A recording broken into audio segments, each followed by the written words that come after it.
इस समय ये जो अनसर्टेनिटी का एटमॉस्फेयर है, इसमें आप निवेशकों को क्या सलाह देंगे? आ, आपने जो कहा बिल्कुल सही कहा कि अनसर्टेनिटी काफी है ग्लोबल जियोपॉलिटिक्स के वजह से। और मेरे हिसाब से जो इंडियन इन्वेस्टर जो है, निवेशक जो है, वो काफी हद तक मैच्योर हो गया है। 10 साल पहले अगर ये सवाल करते थे तो मुझे कहना पड़ता था कि टिके रहिएगा, आप चिंता मत कीजिएगा। बट अभी जो हम बिहेवियर देख रहे हैं निवेशकों का, हमें बिल्कुल पैनिक रिडेम्पशंस दिख नहीं रहे हैं। लोग वेट एंड वॉच मोड में हैं। एसआईपी के द्वारा वो निवेश कर रहे हैं। पर ये कहना चाहिए कि लोगों ने हर 6 महीने में मेरे हिसाब से एटलीस्ट एक नजरिया देखना चाहिए कि आपका जो निवेश चल रहा है वो ठीक चल रहा है या नहीं चल रहा है, और इस हिसाब से टिके रहना चाहिए। आई थिंक सबसे अच्छी चीज ये है कि भारत अ, का जो अर्थव्यवस्था है वो अमंग्स द अदर कंट्रीज काफी हद तक बेस्ट है। और उस हिसाब से आई थिंक निवेशक रुके हुए हैं, टिके हुए हैं।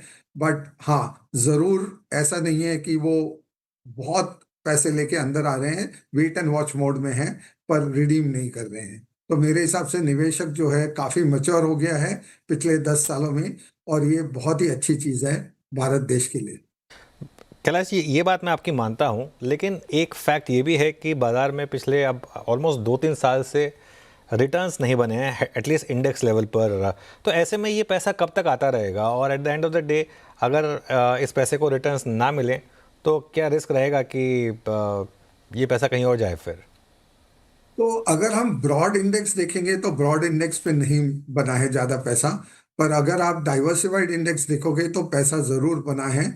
और निवेशक जो आज निवेश कर रहा है वो लार्ज कैप्स में ना करके या निफ्टी 50 में ना करके वो काफी हद तक लार्ज एंड मिड कैप या मिड कैप ऐसे सेगमेंट्स में आ रहा है, या फ्लेक्सी कैप कैटेगरी में काफी हद तक तुम देख रहे हो कि पैसा आ रहा है। तो मेरे हिसाब से निवेशक ये जानता है कि प्योर लार्ज कैप पे शायद थोड़ा टाइम लगेगा निवेश रिटर्न्स आने में। तो थोड़ा डाइवर्सिफिकेशन लोगों ने किया है। और मिड कैप एक कैटेगरी ऐसी है जो लोग पसंद कर रहे हैं, और वहाँ जरूर वॉलेटिलिटी ज़्यादा होती है। बट वो एक सेगमेंट है जहाँ अगर आप 2 साल या 3 साल का रिटर्न देखोगे तो काफ़ी हद तक पॉजिटिव रिटर्न है। डबल डिजिट में रिटर्न्स मिल रहे हैं 3 साल तक। ओके, बिल्कुल। तो इस समय आप क्योंकि पैसा काफ़ी आ रहा है मार्केट में, जैसा आपने बोला कि इंडेक्स लेवल पर रिटर्न नहीं बने हैं, लेकिन ब्रॉडर मार्केट में शानदार मूव्स बने हैं। इस समय आपके हिसाब से जो सबसे बड़ी थीम्स हैं, सबसे पॉजिटिव थीम्स हैं, वो क्या होंगी? मेरे हिसाब से मैन्युफैक्चरिंग, डिजिटाइजेशन या फाइनेंशियलाइजेशन, कंज्यूमर डिस्क्रिशनरी, ये थीम्स जो है वो काफी हद तक चल रही है।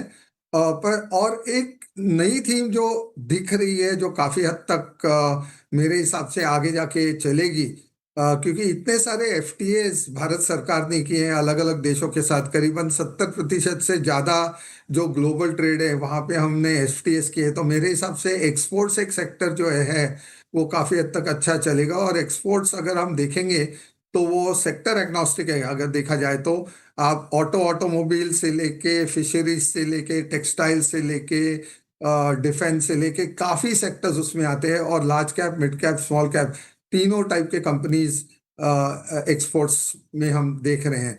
तो आई थिंक ये एक सेक्टर है जो जरूर आगे जाके अच्छा चलना चाहिए। ओके, आपने मैन्युफैक्चरिंग की बात की। मैन्युफैक्चरिंग में अब कई अलग अलग धड़े हैं। अब जैसे डिफेंस है, ईएमएस है, और भी बहुत चीज़ें हैं विद इन मैन्युफैक्चरिंग। कोई पर्टिकुलर सब थीम्स जो आपको ज़्यादा अच्छी लगती हैं?